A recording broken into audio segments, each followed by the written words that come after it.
Today I'm going to talk about my favorite mechanism in the networks. This is a game for, I believe, 1 to 5 players by Gil Hova. I've been wanting to play it for a long time because I've heard it compared a little bit to viticulture in terms of how you age things and things gain or lose value over time, which was an original mechanism in viticulture that I got rid of. Originally, every type of wine that you could make or grape that you could make aged in different ways. It got more or less valuable. I got rid of that.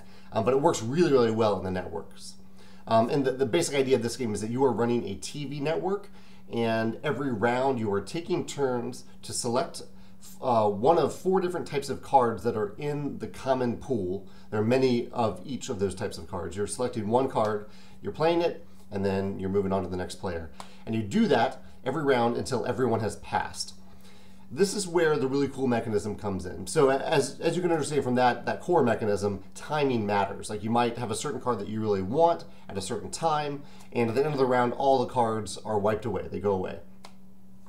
At the end of the round, when you pass, this is the really, really cool mechanism in this game. Actually, just to clarify, there are a lot of cool mechanisms in this game. I had a blast playing it. I'm definitely going to play it again.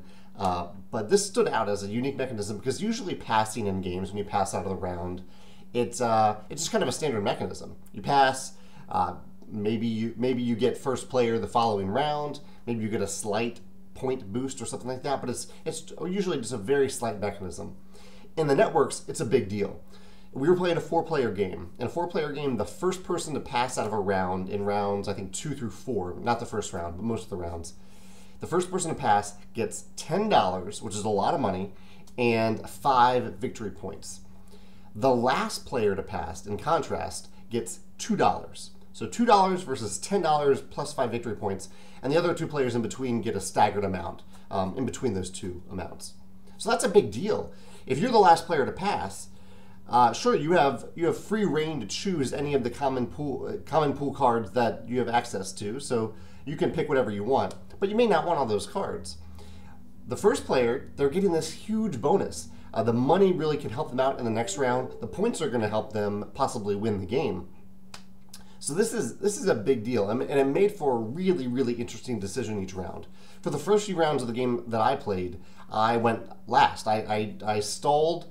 I tried to be the last player so that I could have my pick of the cards that are left at the table, and I ended up winning the game, but almost in spite of that, or despite that, because there were players who were passing early and getting a lot of money and a lot of points. And I think I did that in the last round. And once I started to realize how valuable that was, it really, really changed every decision I made.